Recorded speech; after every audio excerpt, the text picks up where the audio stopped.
I think it will be incredibly helpful, and I think it may even shape how we do creativity and business and work and life in the future.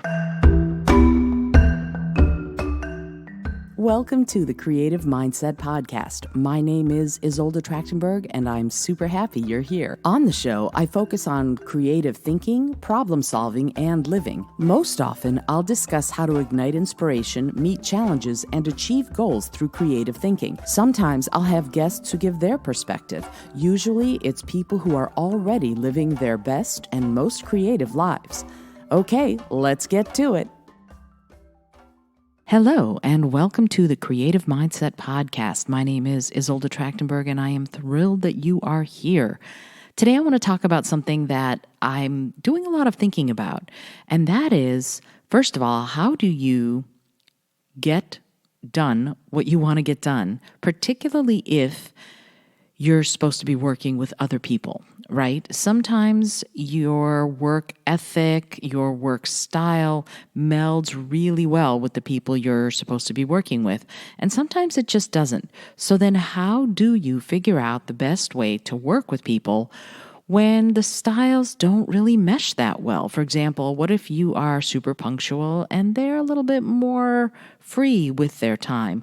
Or what if you're the one who's free with their time and the other people on your team are a little bit more, hey, we were supposed to start at 10, let's start at 10 and make that work. Especially right now during this time of self-isolation, we're in a position that we have to sort of figure that out for ourselves, because I know, for example, I myself have been sleeping a lot more than I've slept in probably decades. And that means that, frankly, I'm just not getting as much done. And that's a really interesting thought, isn't it? It's like, okay, wait a minute. Have I been trying to get too much done all this time? And if you talk to my husband, he would say, yeah. In fact, he's said on several occasions that on my tombstone, he's going to put down, there's just so much to do. And actually, he wouldn't be wrong, because I say that a lot. But yeah, I have slowed down some. I'm sleeping more. I'm taking a little bit more time with my meditation in the morning. And in part, it's because there's no one else specifically whose schedule I have to satisfy. I have to satisfy my own schedule, and I drive myself pretty hard. But because I'm not trying to schedule myself according to anyone else's time and timelines and time frames, I'm finding that I take a little bit more care with how I do things, and I'm finding that it's okay for me to take a little bit longer to get things done. For example, it's actually really interesting. I have a mentor, and he's fabulous. He's helping me with some of the marketing aspects of my environmental education arm of what I do, and he gave me an assignment to edit. He had me basically brainstorm a whole bunch of stuff so that I could figure out my marketing. And then he said, okay, now you have to edit it. Okay. As a writer, I'm a writer. I'm not honestly the greatest editor. And what's really funny is I can edit somebody else's stuff, but it's really hard for me to edit my own. I just have to admit it. It's a challenge. And I actually told him that. And I said, I'm going to try really hard to get it done this coming week, but this is going to be really hard for me, and I know it's going to be really hard for me, so I'm really sorry if I can't get it done by Wednesday. And he laughed. He said, you know what? Take your time. Do it right. Do it better. Do it so that it's satisfying to you. You don't have to get everything done right now. And I thought to myself, oh, you don't know me very well. Of course I have to get everything done right now. But actually, I don't. And it's easier for me a little bit to step back and figure out what is the best way of doing what it is I need to do, and do it a little bit more methodically, because brainstorming is easy. I can come up with 42,000 ideas. It's the editing, the part where you have to get more practical and more analytical of all the things that you sort of blorked out on paper or on the screen. Once you have to get into that space of editing, of being more analytical and more painstaking in what you're doing, that takes more time, at least it does for me. And I was still operating under the impression that because I had Arthur and his schedule to work with, that I needed to get everything done right now. And he went, no, you don't. Right now is a time for you to dig really deep and figure out for yourself exactly what you're going to need in order to make this project that you're trying to do a success. He said, you know why you're doing this. You're doing this because you want to help kids learn to be good stewards of the planet and all the critters who live on the planet. I said, yes, absolutely. And he goes, great. Do you think that you can do that in 2 hours? Do you think you can figure that out in 2 hours? And I said, no. And he goes, okay, then chill out. He actually didn't say chill out, but that's really...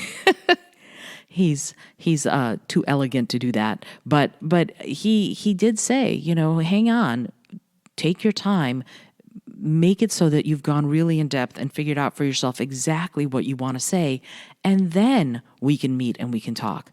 So this has me wondering if the time frames that I've been following, that probably we've all been following, have been too strict. Maybe it's okay not to give yourself crazy deadlines. And maybe out of this crazy, in many ways, awful time of enforced stay-at-homeness, I know that's not a word, but I'm going with it, but maybe as a result, an outcome, if you will, of this time will be that things slow down a little bit. Maybe we've been squeezing ourselves so hard to get so many things done so quickly that now, because we've sort of been forced into a stay-at-home situation, maybe things will slow down. Maybe it will be a little bit easier to breathe as you get some of this stuff done. So I know that there are many of us who are first responders and medical personnel and essential workers, and as always, I send all of the gratitude in the world to you.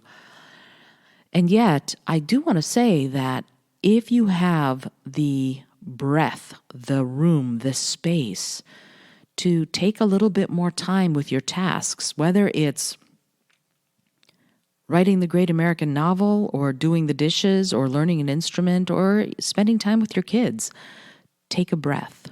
Take the time you need to get things done. And it feels so good to go, you know what? If I don't get this done when I said I'd get it done, he's given me the room. My mentor has given me the room and the space to go, okay, I need a little more time so that I can do a really good job, so that I can go really deep. I'm used to going a mile wide. Now he's asking me to go a mile deep in exactly what I'm trying to do and exactly what I'm trying to accomplish and achieve with helping kids learn how to be good stewards of the planet as they become tomorrow's leaders and tomorrow's decision makers. And I'm doing the same thing with companies, right? I'm working towards going into companies more and organizations more and helping them build goodwill with their customers and clients by doing this kind of programming there. So it's really cool and it's really exciting and I love it. And some of this is new, and that came out of the brainstorming sessions that I've been doing, but I haven't quite gotten a whole handle on exactly what my vibe is going to be about all this. So I need to take the time, and having someone like Arthur in my corner going, hey, hold on, take the time you need, breathe, it's very freeing. And I have to wonder if from now on, even after the stay-at-home orders are rescinded and we're getting back to our regularly scheduled lives, if we're all going to want and maybe even demand extra time to get things really in depth, to get things really honest and authentic and real and from the depths of our own spirits and hearts. And there's nothing wrong with that. So if you're worried about all the things you have not done, I'm going to ask you to take a breath and take another, and then go deep and figure out what going deep into what you love really means to you. I hope you've enjoyed today's episode because I think it's an important aspect of what we're facing right now, this idea of taking extra space, not just for yourself, but for your thoughts and your feelings. I think it will be incredibly helpful, and I think it may even shape how we do creativity and business and work and life in the future.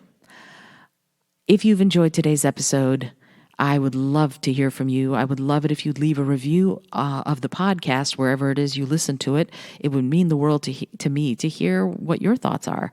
Until next time, this is Isolde Trachtenberg for the Creative Mindset Podcast, and I send you all of my love. So let's get to it.